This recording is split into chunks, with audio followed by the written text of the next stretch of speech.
दरम्यान मुंडेंवर अविश्वास ठराव आणताना नेमकं पालिकेमध्ये काय झालं आणि जनतेचा तुकाराम मुंडेंना पाठिंबा असतानाही नगरसेवकांनी तो कसा डोळ्याआड केला, पाहूया माझाचा हा स्पेशल रिपोर्ट।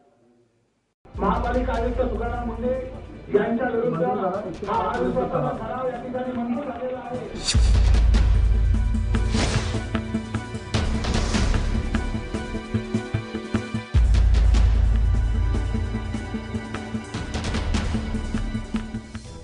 राष्ट्रवादी काँग्रेसनं परंपरेप्रमाणे आणखी एका प्रामाणिक अधिकाऱ्याला रस्ता दाखवला।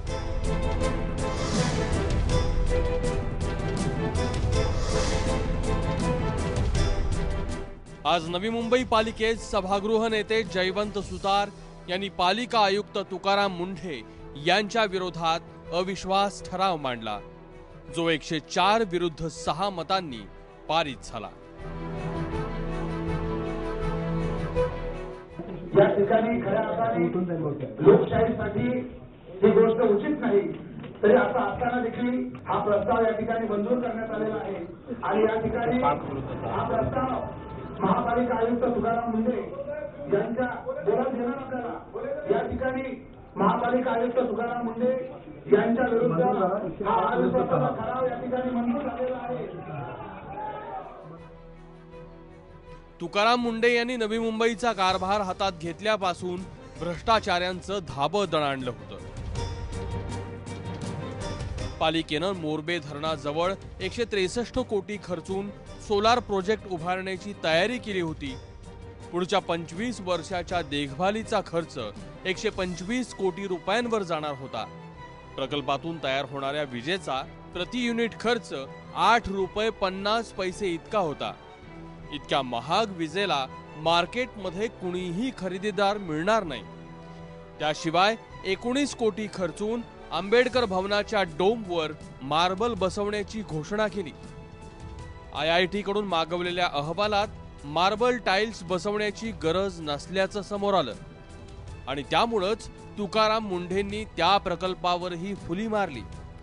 ठाणे, बेलापूर आणि पाम बीच रस्त्यावर ॲम्ब्युलन्स तैनात करण्याची योजना आहे, ज्याचा 5 वर्षांचा खर्च 18 कोटी रुपये आहे।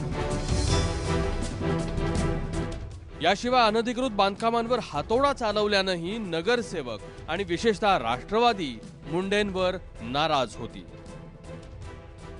बीजेपीचे नगरसेवक आज मुंडे साहेबांच्या समर्थनासाठी आज 6 लोक उभी राहिली। मला तर वाटतं की ही स्टंटबाजी आहे बीजेपीची, की आम्ही चांगल्याच्या मागे आहोत। वास्तविक पाहता त्यांचे जर ब्रेन मॅपिंग केले 6 नगरसेवकांचं, तर मुंडे साहेबाला आमच्यापेक्षा ते जास्त शिव्या देतील। कुठेतरी दडपण होतं मुख्यमंत्र्यांचं या सगळ्या नगरसेवकांवर, असं वाटतं तुम्हाला? असं खासगीत ते बोलतात, परंतु माईक समोर बोलत नाही आणि त्यांनी सांगितलं आम्हाला, म्हणून मी सांगितलं ब्रेन मॅपिंग केली तर त्यांचं पितल उघडं पडेल।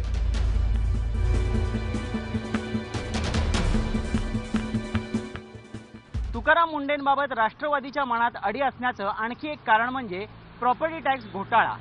गेल्या 10 वर्षात प्रॉपर्टी टॅक्स न भरताच बिल्डरांनी आणि अधिकाऱ्यांनी मिळून पालिकेचे किमान 10,000 कोटी रुपयांचं नुकसान केल्याचा आरोप आहे।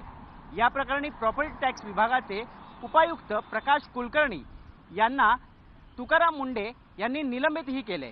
या प्रकरणाची कसून चौकशी सुरू आहे, ज्यात सत्ताधारीही अडकण्याची भीती आहे। मी आल्यापासूनही रूल ऑफ लॉ नुसार काम करत आहे, आजही तेच करत आहे आणि जोपर्यंत असेल तोपर्यंत सुद्धा रूल ऑफ लॉ नुसारच काम करत राहील। भाजपच्या नगरसेवकांनी तुमच्या बाजूनी मतदान केलेलं आहे, अपेक्षित होतं? आणि आय डोंट नो, ते पॉलिटिकल इश्यू आहे, त्याच्यामुळे त्याच्यावर कमेंट करू शकत नाही। राष्ट्रवादीनं प्रामाणिक अधिकाऱ्यांविरोधात मोहीम उघडण्याची ही काही पहिली वेळ नाही आहे। याआधी श्रीकर परदेशी, सुनील केंद्रेकर, चंद्रकांत गुडेवार अशा IAS अधिकाऱ्यांना त्याचा फटका बसलाय। यावेळी परिस्थिती वेगळी आहे। राष्ट्रवादीच्या मदतीला शिवसेना, काँग्रेस आणि छुप्या पद्धतीनं भाजपही धावलीये। विनायक पाटीलसह ऋत्विक भालेकर, ABP माझा, नवी मुंबई।